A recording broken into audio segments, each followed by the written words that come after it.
This is a sensational and super easy dessert. We're going to start by adding 700 grams of condensed milk. And you just want to add all of the contents to the pan.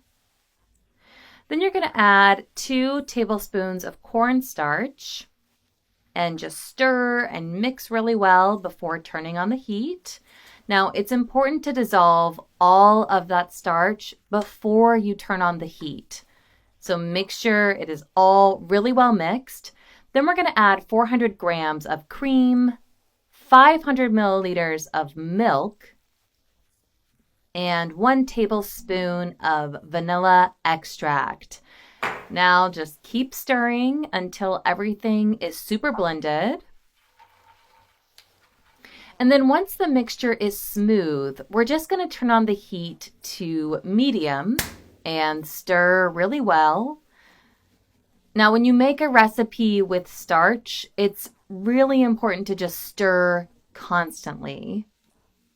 The correct texture that we are looking for is kind of a semi-thick liquid.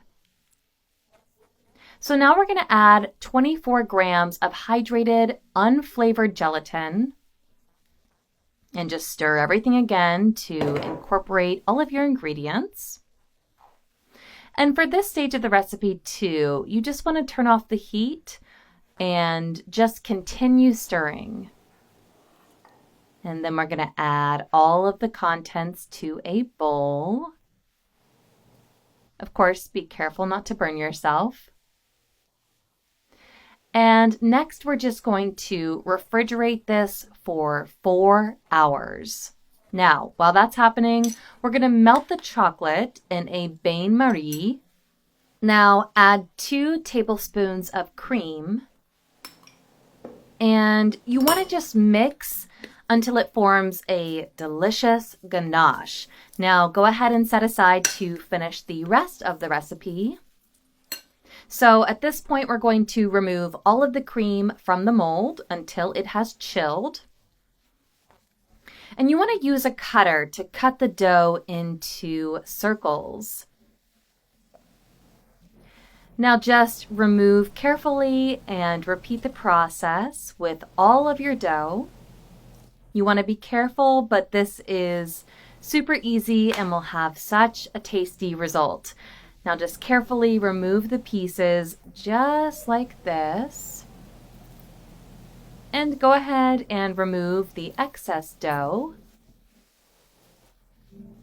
Now to finish, we're just going to roll the dough in crushed peanuts.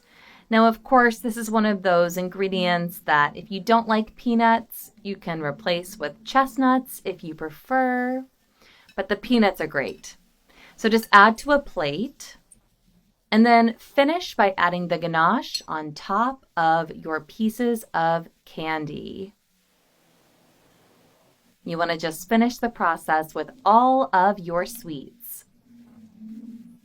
This recipe is so delicious, so tasty. I love the taste of this candy. It is rich and creamy and chocolatey. And at this point, our recipe is ready. Should we go ahead and try it? Yum. Bon appetit.